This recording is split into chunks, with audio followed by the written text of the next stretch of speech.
पापा कह रहे हैं तुम क्या करना चाहते हो? हम तो भैया फोटो खींचना चाहते हैं। तुम सब का बेसिक्स इतना कमजोर है, इतना, जिसका शायद तुम्हें अंदाजा नहीं। जिसको भी आईएएस की तैयारी करनी है, सिविल सर्विस की तैयारी करनी है, 5 महीना समय दो तुम अपने आप को। पहला, अगर डायरी लाए हो तो पहली चीज ये लिखो कि हमें शुरुआत कहां से करनी है, बेसिक कॉन्सेप्ट से। ये 5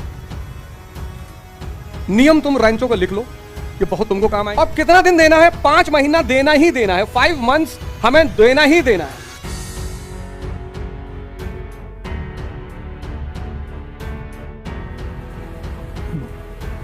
जय हिंद फ्रेंड्स।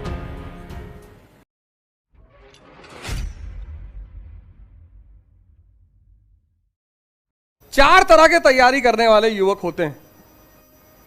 4। 1, राजू मॉडल।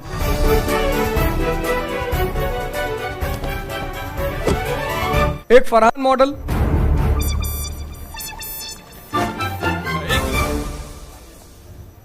1, चतुर्लिंगम। मेरे मेथड्स पे हंसो, एक दिन इन्हीं मेथड से मैं सक्सेसफुल बन के दिखाऊंगा, फिर मैं हंसूंगा एंड तुम रोओगे। मजबूरी, इनका हर कदम एक मजबूरी है। पापा बीमार हैं, बहन की शादी करना है, जिंदगी में एक स्ट्रेस ले ही रखा है।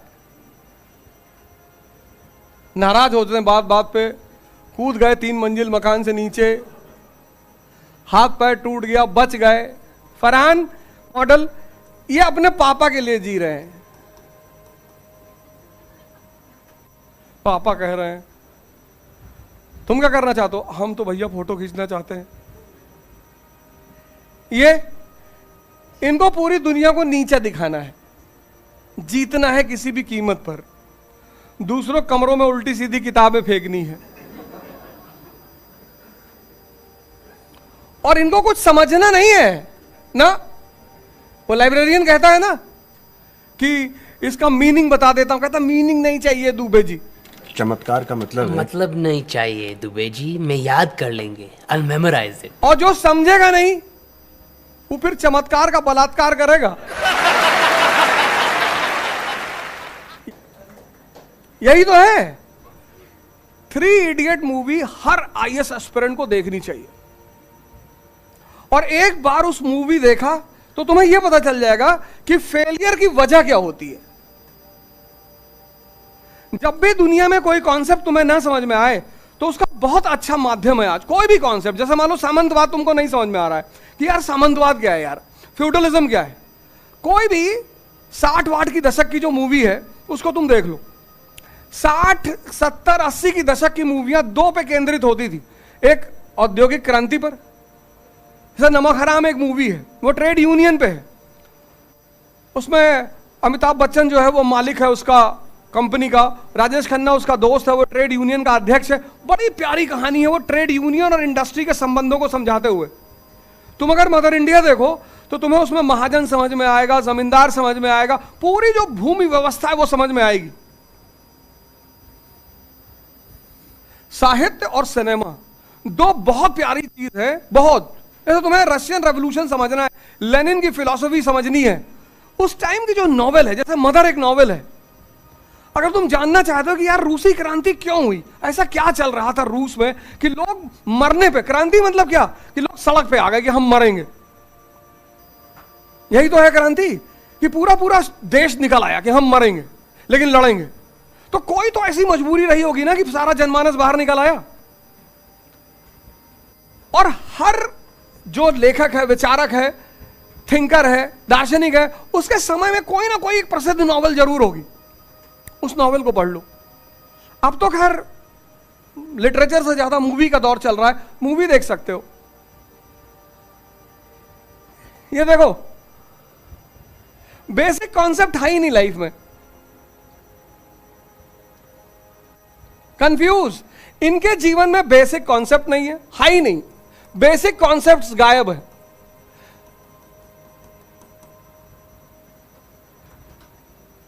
जिसको भी आईएएस की तैयारी करनी है, सिविल सर्विस की तैयारी करनी है, क्योंकि 95% लोगों का ह्यूमैनिटीज से कभी कोई संबंध नहीं रहा है, नहीं रहा है।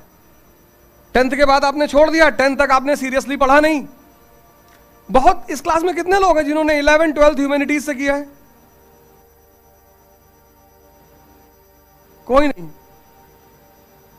इतनी बड़ी क्लास में कोई है ही नहीं जिसने 11th 12th ह्यूमैनिटीज से किया है। और अगर होंगे भी, डर के मारे नहीं बता रहे होंगे, तो 3-4 लोग होंगे, वो मजबूरी में नहीं बता रहे हैं। ह्यूमैनिटीज पढ़ना बेइज्जती कराना। हम जब यहां से गए गांव से इलाहाबाद यूनिवर्सिटी पहली बार, तो जब घर पहुंचे तो गांव पहुंचे तो लोगों ने कहा भैया इलाहाबाद में क्या करो? तो कहा बीए करी थे। बीए? यार आओ पीछे आओ। बीए हुए कि इस देश में कोई वैल्यू थोड़ी है? या बीए करे थे, यहां एमबीए करो, बीएससी कर रहे हो तब भी तुम्हारी, इस देश ने ह्यूमैनिटीज को कुछ माना ही नहीं। तुम सब का बेसिक्स इतना कमजोर है, इतना, जिसका शायद तुम्हें अंदाजा नहीं है।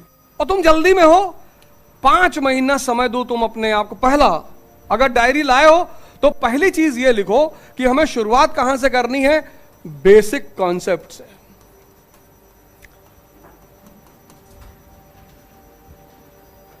ये पहला पॉइंट लिखो।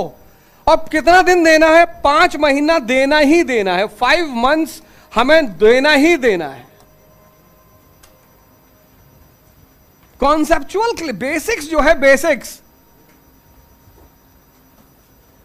जिसके जिंदगी में बेसिक्स। एक बार एक बुढ़िया जो है एक बैंक मैनेजर के पास गई, बोली भैया हमको बैंक अकाउंट खोलना है।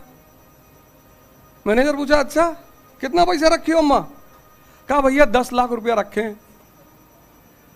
कहा अच्छा क्या करती हो अम्मा, कैसे कमाई इतना पैसा? कहीं भैया कुछ करते तो नहीं है, शर्त लगाते हैं। बैंक मैनेजर कहा इतना पैसा शर्त लगा के कमाई हो? कहा भैया शर्त लगाते हैं, तुम भी लगा लो भैया। तो बैंक मैनेजर ने कहा कि अरे अम्मा मुश्किल से पैसा कमाई हो, तुम जमा करो, कहा शर्त वर्त के चक्कर, कहा नहीं लगा लो, जीतूंगी मैं ही। तो बैंक मैनेजर से कही कि भैया ये तुम्हारा जो बाल है नकली है, विग लगाए हो? कहा भैया। मैनेजर ने कहा अरे अम्मा कैसी बात कर रही हो, ओरिजिनल, अभी 28 साल उम्र है, इसे ओरिजिनल बाल है मेरे। कहीं नहीं नहीं नकली है, विग लगाए हो, 1-1 लाख रुपए की शर्त।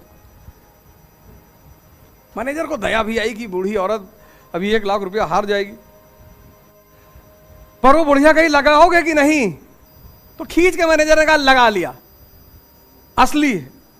कहीं अभी नहीं प्रूव करूंगी, कल सुबह करूंगी, कल सुबह आऊंगी तब सिद्ध करूंगी ये जो बाल है तुम्हारा विग लगाओ नकली है। चली गई बुढ़िया। मैनेजर घर आया, अपनी औरत से बताया कि यार बड़ा कष्ट हो रहा है बुढ़िया से पैसा लेते हुए, लेकिन जिद पे उतर आई कि नकली बाल है, नकली बाल है। तो अपनी वाइफ से कहा कहीं हम ही को भ्रम हो, वो कही अरे पागलपन जैसी बात करो, असली बाल है तुम्हारे। दूसरे दिन बुढ़िया पहुंची ऑफिस में, एक वकील साथ लेकर आई थी। मैनेजर से कही मैं वकील साहब को लाई हूं जिससे कि कोई बेईमानी ना होने पाए, एक आदमी गवाह रहेगा हमारे सामने कि तुम्हारे बाल नकली हैं। मैनेजर ने कहा अच्छा बुलाओ वकील को, अंदर बुलाओ। तो वकील भी अंदर आया। तो बुढ़िया गई मैं बाल नोचूंगी, कहा नोचो। तो बुढ़िया गई मैनेजर का बाल पकड़ के लगी नोचने। वकील साहब तो सर पकड़ के बैठ गए। मैनेजर ने कहा देखिए अम्मा बाल असली है। अरे बोले बाल असली हो नकली हो, मैं 5 लाख जीत गई। मैंने कल वकील से कहा था कि इस बैंक, इस शहर का जो SBI बैंक है उसके मैनेजर का बाल नोच के तुम्हारे सामने दिखाऊंगी और नोचवाएगा बाल।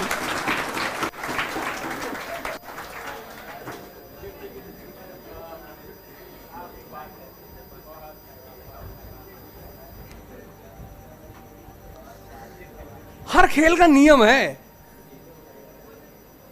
हर खेल। तुम लोग मेहनत बहुत करना चाह रहे हो, कुछ करना चाह रहे हो, सेवा करना चाह रहे हो देश। तो अगर तुम लोगों से बात की जाए तो तुम में से जितने लोग बैठे हो सबके अंदर एक तो शक्ति भरी पड़ी है और दूसरे अंदर सबके अंदर एक सपना भरा पड़ा है। जितने लोग तुम इस क्लास में बैठे हो 2 चीज सबके अंदर मौजूद है और ये जवानी के लक्षण हैं। बुढ़ा आदमी तो बस ऊपर का सपना देखता है और बच्चे के पास खेल के सिवा कुछ होता नहीं। जवानी 2 चीज को लेके चलती है, एक शक्ति को, एक सपने को। और जब उस शक्ति को सही दिशा नहीं मिलती तो सपना टूटता हुआ नजर आता है। और जब सपना टूटता हुआ नजर आता है तो उसी का परिणाम है डिप्रेशन। कल मैं 4 लोगों के साथ बैठा हुआ था, इस बार चारों की रैंक है, और चारों की एक खासियत थी कि चारों ने 5वें अटेम्प्ट में आईएएस निकाला, चारों ने, और चारों दोस्त हैं। चारों दोस्त एक साथ तैयारी शुरू की। एक महाराष्ट्र का, जयपुर का, इंदौर का, ऐसे के लड़के थे, और सबका 5वें अटेम्प्ट में सिलेक्शन हुआ। पढ़ते कैसे थे? 2 आदमी नौकरी करता था, चारों खाते थे उससे, मतलब बदल बदल के नौकरी करते थे। क्या अंडरस्टैंडिंग थी चारों में, और चारों को सिलेक्शन हो गया, और 2 को आईपीएस मिलेगा, 2 को आईएएस मिलेगा।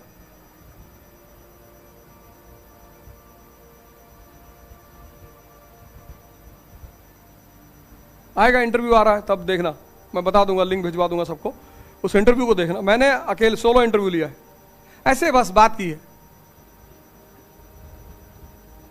तस्कीन खान जो इस बार लड़की सेलेक्टेड हुई है, 4था अटेम्प्ट, पहला 3 अटेम्प्ट प्रीलिम्स से नहीं हुआ।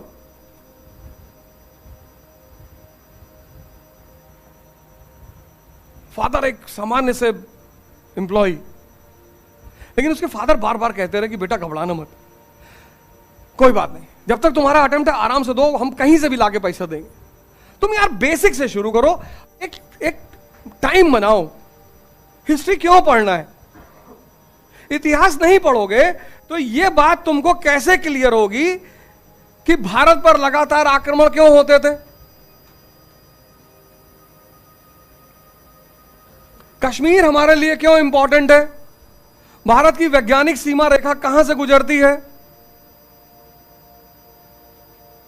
जितनी रेलेवेंट वैज्ञानिक सीमा मौर्य के टाइम भी थी, आज भी तो है।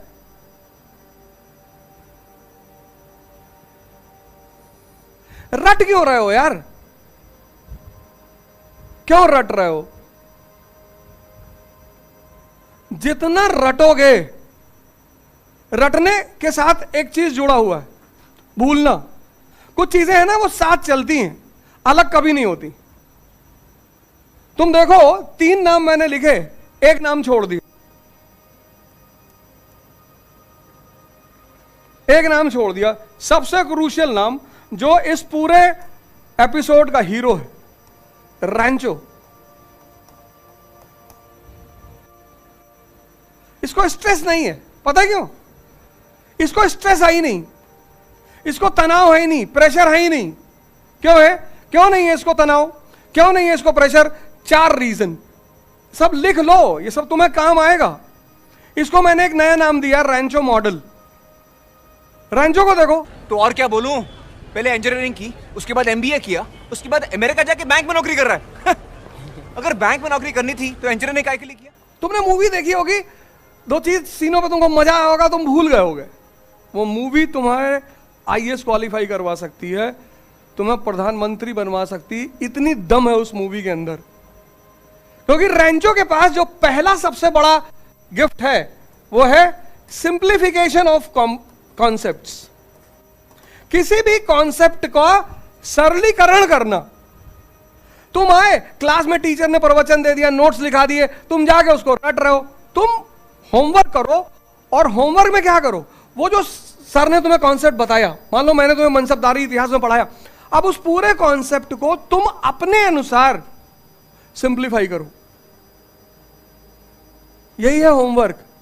क्रिएटिविटी के साथ सिंप्लीफाई करो। पूछता नहीं टीचर उससे, रैंचो से। रैंचो से क्या, पूरे क्लास से पूछता, व्हाट इज मशीन? कहता sir which reduces human effect. Fine sir, on किया, हवा दे रहा है। Chain sir, up and down, up and down. कहता यही लिखोगे एग्जाम में, चेन अप एंड डाउन।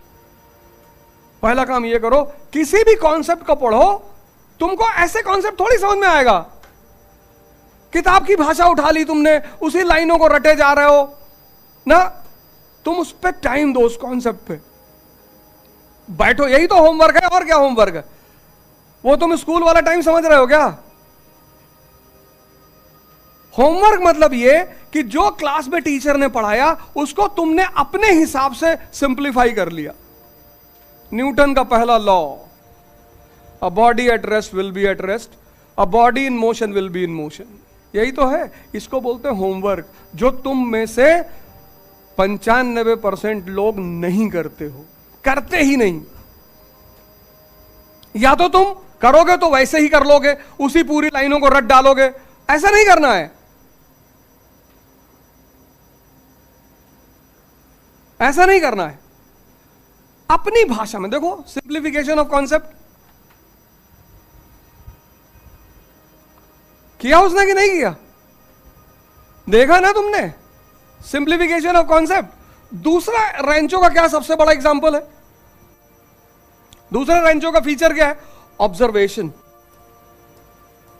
इतना स्ट्रांग ऑब्जर्वेशन है इस आदमी का कि बस देखता है और कोई चीज समझ जाता है।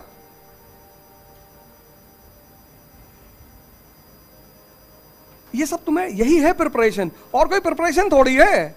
और तुम क्या सोच रहे हो, कोचिंग तुम्हें नोट दे देगी, तुम रट डालोगे, टीचर तुम्हें पढ़ा देगा, तुम रट डालोगे, तुम आईएएस बन जाओगे ना।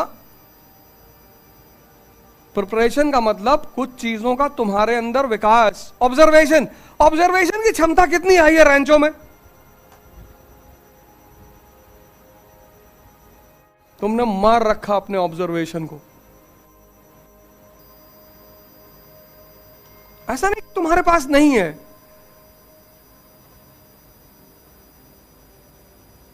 तुम देखना ही नहीं चाहते, तुम तो पेन उठाए अंडरलाइन किए भागे जा रहे हो।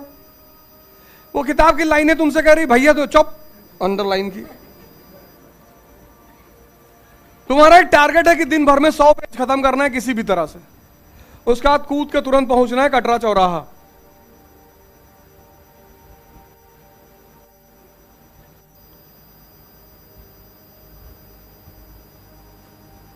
कंपनी गार्डन में वॉक करते, कंपनी गार्डन में एक आदमी आता है शाम को 7 बजे, उसकी उम्र होगी 50-52-53 के आसपास। भाई साहब वो आदमी भागता है एकदम, उतना कोई जवान क्या भागेगा। 7 बजे शार्प पहुंचता है वो, 7 बजे कंपनी, अपना कंपनी गार्डन, 7 बजे पहुंचता है और 7 बजे से वो भागना शुरू करता है और 9 बजे तक वो आदमी भागता है। और एक समय ऐसा आता है कि उसके पूरे शरीर से पसीना पानी की तरफ बहता है और इतना फिट आदमी है वो। और वहीं मैं युवाओं को देखता हूं चल रहे हैं, वो किराया मांगे और मकान मालिक चल रहे, मतलब 19-20 साल के आदमी बात कर रहे हैं फालतू की, चल रहे हैं, पता नहीं क्यों आए। कोच है,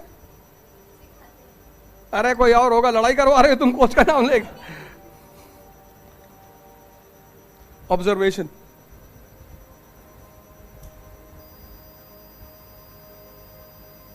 क्या जरूरत थी फंडामेंटल राइट की इंडियन कॉन्स्टिट्यूशन में, और इंडियन कॉन्स्टिट्यूशन में थी तो अमेरिकन कॉन्स्टिट्यूशन में क्यों थी। आखिर 2 संविधानों में फंडामेंटल राइट को स्पेसिफिकली जोड़ा गया तो क्यों। तुम अपनी ऑब्जर्वेशन की क्षमता को बढ़ाओ। ये सब चीजें तुम्हें कोई कोचिंग देगी क्या, ये कोई कोचिंग तुम्हें ट्रेनिंग देगा कि आओ तुम्हें बताएं सिंप्लीफिकेशन ऑफ कॉन्सेप्ट कैसे होता है, ये तुम्हें करना है। कोई कोचिंग, कोई कॉलेज दुनिया में, यूनिवर्सिटी है जो ऑब्जर्वेशन करना सिखाती है। और दुनिया में जितने लोग महान बने सब देख कर महान बने। कबीर देख ही तो रहे हैं, कभी स्कूल नहीं गए, कभी कॉलेज, किसी मठ, किसी शंकराचार्य कहीं नहीं पढ़े, आज जिंदा है सिर्फ देखने की क्षमता की वजह से। चक्की देख लिया, दोहा बना दिया, खजूर का पेड़ देख लिया, दोहा बना दिया, गुरु पर दोहा बना दिया। किसी ने पूछा जीवन का उद्देश्य क्या है, क्या जवाब दिया उस आदमी ने, वृक्ष कबहु नहीं फल बखे, नदी न संचय नीर, और परमारथ के कारणे साधुन धरा शरीर।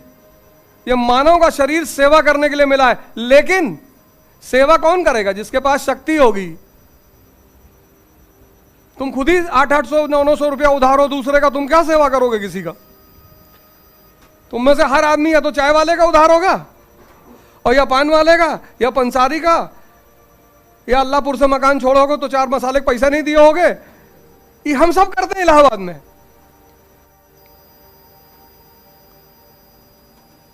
बड़े बड़े लोगों से पूछो जीवन का क्या उद्देश्य है, जवाब नहीं दे पाएंगे। पीएचडी स्कॉलर सिगरेट मुंह में दबाए हैं, डिस्कशन कर रहे हैं कांट पे, सिगरेट मुंह में लगी हुई, जला दो अपनी डिग्री तुम। अब वो वीवर जुलाहा क्या जवाब दे रहा, क्या ऑब्जर्वेशन पावर है कबीर की। वृक्ष कबो नहीं फल बगे, वृक्ष अपना फल खुद कभी नहीं खाता। नदी न संचय नीर, नदी अपना पानी कभी नहीं पीती। तो जो काम वृक्ष करते हैं और नदी करती, वही मनुष्य को भी करना चाहिए। परमारथ के कारण साधुन धरा शरीर, मानव का शरीर सेवा। क्या जवाब है यार, कहां से पढ़ के आए हैं? स्टैनफोर्ड यूनिवर्सिटी से पढ़ के आए हैं। ऑब्जर्वेशन पावर बहुत हाई है।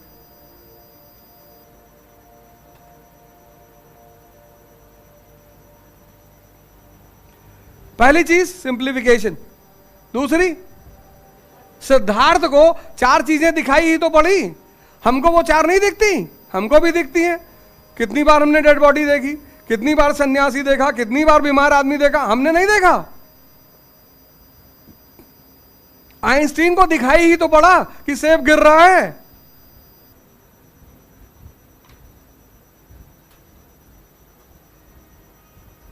इसीलिए भारत में जो ज्ञान के लिए शब्द है वो है दर्शन। फिलॉसफी शब्द पश्चिम का है, भारत का शब्द है दर्शन, जो देख कर जाना गया। तीसरी जो फीचर है रैंचो की, शुरुआती मूवी में ही तीसरा फीचर रैंचो का, एप्लीकेशन ऑफ नॉलेज। जो तुम पढ़े हो उसको लगा सकते हो कि नहीं?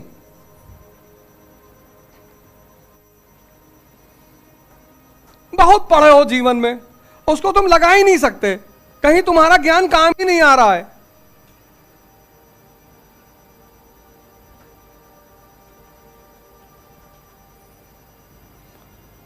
अगर फिजिक्स कायदे से समझ में आ जाए तो कोई आदमी डूब के ना मरे, और न्यूटन का तीसरा नियम समझ में आ जाए तो और बिल्कुल ना मरे। बर्नौलीज थ्योरम और न्यूटन का तीसरा नियम, जिसको समझ में आ जाए वो डूब के मर नहीं सकता। लेकिन समझ में बहुत लोग क्या आ गया, हड़बड़ा के मर गए। Application of knowledge. देखो रैगिंग चल रही है, भागता है तुरंत कमरे में, तार खींचता है, तो सीनियर आके उसका दरवाजा खटखटा रहा है, कह रहा खोल दे दरवाजा, नहीं तो यहीं पे मूत्र विसर्जन करेंगे। देखे ना, एप्लीकेशन ऑफ नॉलेज। तुम हिस्ट्री क्यों पढ़ रहे हो, तुम इकोनॉमी क्यों पढ़ रहे हो, तुम साइंस क्यों पढ़ रहे हो? कहीं लगाओगे क्या? ईरान से दोस्ती हमारी नेसेसिटी है। हमारी फॉरेन पॉलिसी का की वर्ड क्या है? Live and let live. हमने कभी किसी पर आक्रमण नहीं किया, इसलिए नहीं कि हम कमजोर हैं, हमें जरूरत ही नहीं है। अफगानिस्तान में कूदेंगे अफीम के लिए? अफीम के लिए हम अपना सोना लुटाएंगे? ये देखो एप्लीकेशन, सिंप्लीफिकेशन। होमवर्क करो यार, तुम कहीं भी पढ़ो, दिल्ली पढ़ो, लंदन पढ़ो, कलकत्ता पढ़ो, चाहे जहां तुम्हारा मन कहे वहां पढ़ो,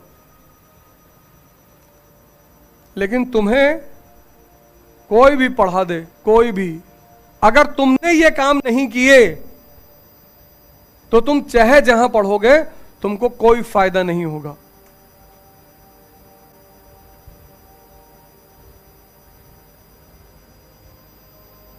इतनी बड़ी क्लास है, इसमें बहुत सारे लोग होंगे जो पिछले 2 साल से तैयारी कर रहे होंगे। समुद्रगुप्त की नीति नहीं पता, फेमस है इतिहास में अपनी अपनी उस नीति के लिए, वॉर पॉलिसी के लिए। वो जाना ही जाता, उसको नेपोलियन कहा जाता हिंदुस्तान का। पर तुमने होमवर्क नहीं किया।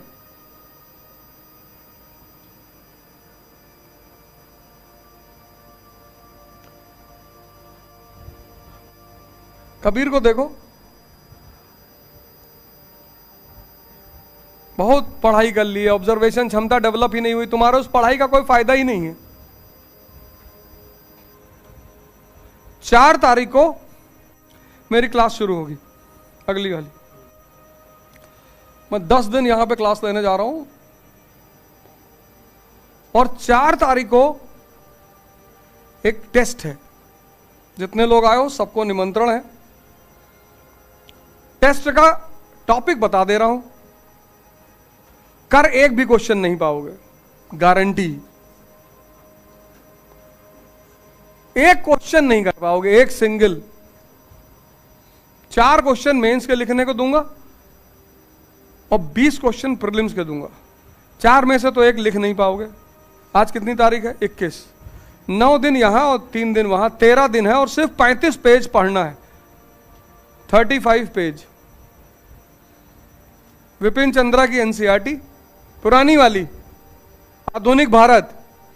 जो इंग्लिश मीडियम है वो इंग्लिश मीडियम ले ले, जो हिंदी मीडियम है वो हिंदी मीडियम ले ले। आधुनिक भारत क्लास 12 की एनसीईआरटी विपिन चंद्रा, उसका पहला चैप्टर, सिर्फ पहला, उसमें 13 चैप्टर हैं, सिर्फ पहला चैप्टर, सिर्फ एक चैप्टर। और चुनौती है पूरे क्लास को, एक क्वेश्चन नहीं लिख पाओगे मेंस का। और लिख ले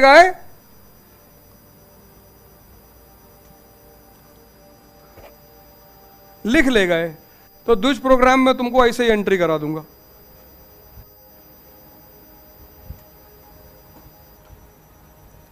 एक क्वेश्चन नहीं लिख पाओगे।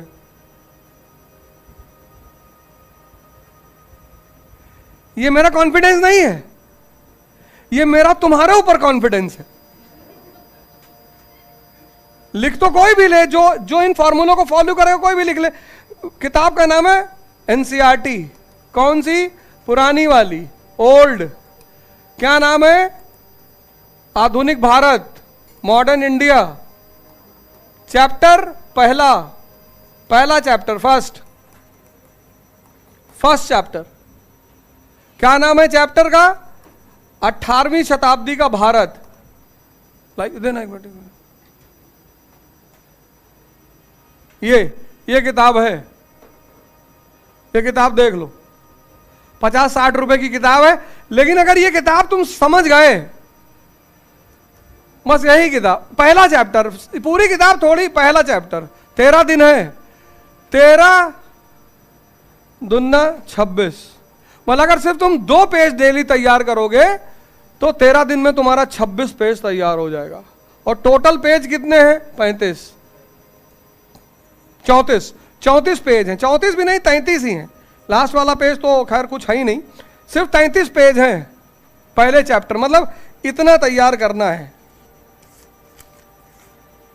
और उस दिन मैं तुम्हें बता दूंगा, लाइव दिखाऊंगा, लाइव, कि कौन लोग आईएएस बनते हैं और कौन नहीं बनते।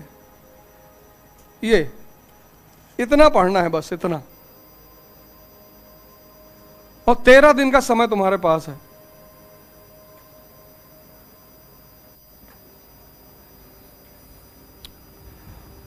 पहला 5 आदमी जो होगा उसको मेरी तरफ से गिफ्ट रहेगा। 5 मैं मौका दे रहा हूं। जो पहले 5 लोग आंसर शीट जमा करेंगे, मेंस के क्वेश्चन दूंगा और प्रीलिम्स के 20 क्वेश्चन और मेंस के 5 क्वेश्चन। 20 में बहुत कर ले जाओगे तो 3-4 कर ले जाओगे, मैक्सिमम 5 कर लोगे। और मेंस में तो एक भी नहीं लिख पाओगे। लिख लेगा तो 5 को दे रहे हैं ना फ्री में कोर्स। जो फीस दिए उनको लैपटॉप दे देंगे, हमें देना है।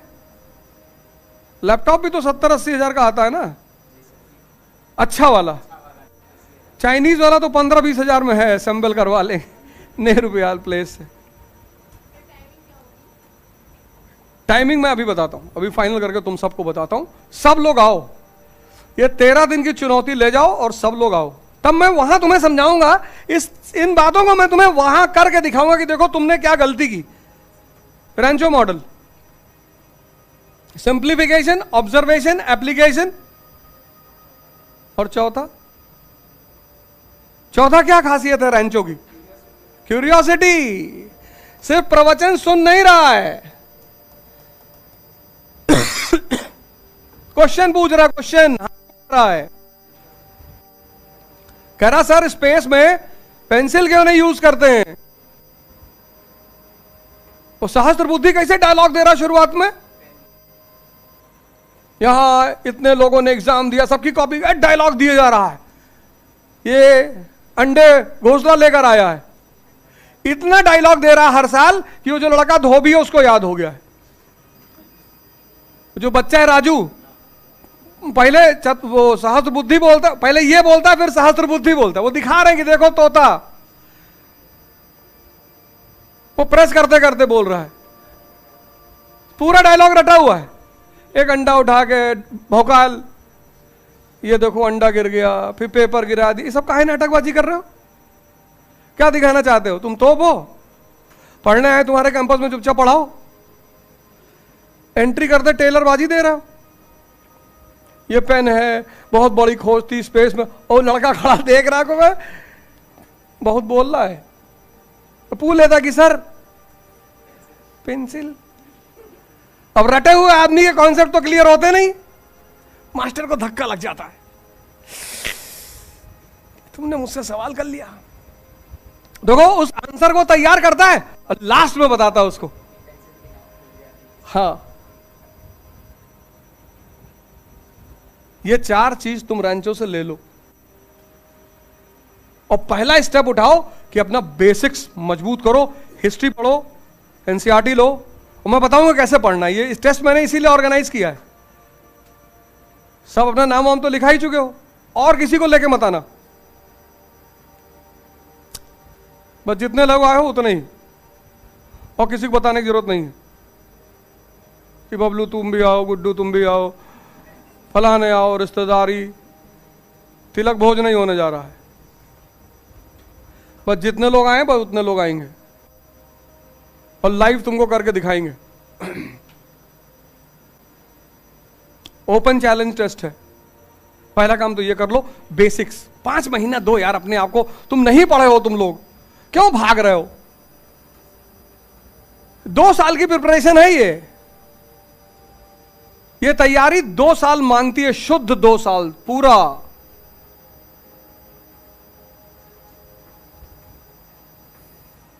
बेसिक्स पहला काम ये कर लो। अब जब तुमने बेसिक्स, ये रैंचो मॉडल समझ में आ गया ना, ये 4 टर्म लिख लिए, ये करना है।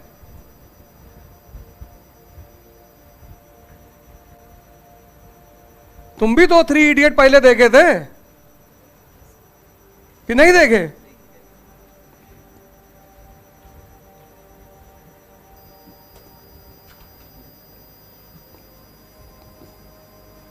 सोचो, डीन अपने स्टूडेंट से अपना ईगो लगा देता है, कहता है इनको कोई कंपनी नौकरी नहीं देगी। यार कहता सर नौकरी कैसे नहीं देगी, नौकरी तो ले लेंगे सर। सोचो डीन की मानसिक दशा सोचो, कहता अगर नौकरी मिल गई तो मूंछ सेव करा देंगे। कोई अपने स्टूडेंटों से शर्त लगाता है यार? तुमने कहा सर फर्स्ट रैंक लाएंगे, हमने कहा अच्छा फर्स्ट रैंक ले आए तो मूंछ। अब ये सब पागलपन की बातें। हम तो तुम्हें और प्रमोट करेंगे कि अरे वाह बेटा बहुत शानदार। अगर रैंचो मेरा स्टूडेंट रहा होता, मैं उसको मिठाई उठाई केक खिलाता, एक बोतल पहुंचवा देता उसके कमरे में स्प्राइट की, कि ले पी ले, बहुत बढ़िया। कम से कम दावा तो कर रहे हो। डीन होके अपने स्टूडेंट से लड़ रहा है।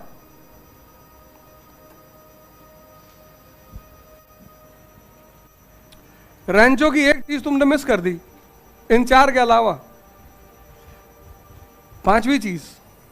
ये 5 चीज अगर तुम्हारे अंदर आ जाए, जैसे हम लोग कितने लोग जो है शादी वादी की पार्टी में अनधिकृत घुस के खाना खाए हैं?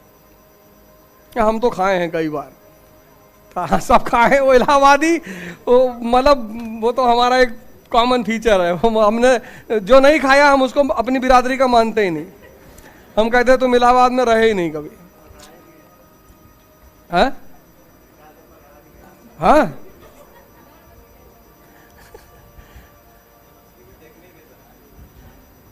एक्चुअली उसमें पकड़ा कैसे जाते हो पता है? कुछ लोग उसमें ऐसे होते हैं जो फर्जी इधर उधर देखते रहते हैं डर के मारे, उनके चक्कर में पकड़ा जाता आदमी। अगर तुम गमछा उमछा बांध के किसी से बतियाने लगोगे कि भैया वो गाजीपुर में रहते हैं ना, दिलदार नगर में, नहीं नहीं हम तो बलिया के। अच्छा बलिया के, आगे बढ़ गए। उसमें जो 2-3 लोग फर्जी डरे रहते हैं कि भाई अरे देख रहा घूर रहा है हमको, वो पकड़ाते हैं। कुछ लोगों को जबरदस्ती पकड़ के ले चल, कुछ नहीं, अरे पकड़ लेंगे, कुछ नहीं होगा, पकड़े जाए। तुम देखो वही सीन 3 इडियट में दिखाया, तीनों शादी में घुस गए, पकड़ गए। तो डीन पूछता है, वो लड़की कहती है, प्रिया कहती हम तो लड़की वाले हैं, हमने तो बुलाया नहीं, तो ये लड़कों की तरफ से आए होंगे। कहता नहीं, साइंस की तरफ से आए हैं। ये बोलते हैं पर्सनालिटी। ये 5वां फीचर है रैंचो का, व्यक्तित्व। क्या जवाब है उसके पास? कोई माफी वाफी नहीं। तुम फरहान और राजू को देखो माफी मांग रहे हैं, गुरुजी गलती हो गई सर, आपका 1 प्लेट जितने का रहेगा हम पैसा दे देंगे।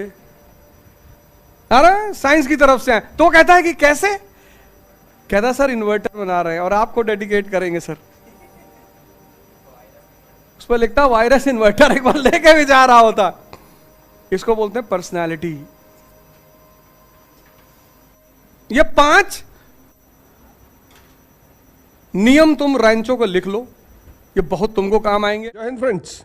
द्विज की अपार सफलता और उस प्रोग्राम का महत्व, जितने भी लोग तैयारी कर रहे हैं और जितने भी लोगों को आज से 2 साल बाद, मतलब 25 में जिनको अटेम्प्ट देना है, 24 में जिनको अटेम्प्ट देना है, मतलब द्विज एक ऐसा प्रोग्राम है इलाहाबाद में जो आपके पैसे को व्यर्थ नहीं होने देगा, आपके टाइम को व्यर्थ नहीं होने देगा। 8 घंटा क्लास में पढ़ना, होमवर्क करना, न्यूज़पेपर। तो अगला बैच 6 जून से शुरू होने जा रहा है, गवर्नेंस की क्लास से 6 जून 2023, और तीसरा बैच 22 जून 2023। आप सब सादर आमंत्रित हैं। आपका धन, आपका पैसा, आपकी तैयारी, तीनों केंद्रित करके यह बैच चलाया जा रहा है। द्विज श्री यथार्थ नेक्सा शोरूम के ऊपर, सिविल लाइंस। जय हिंद।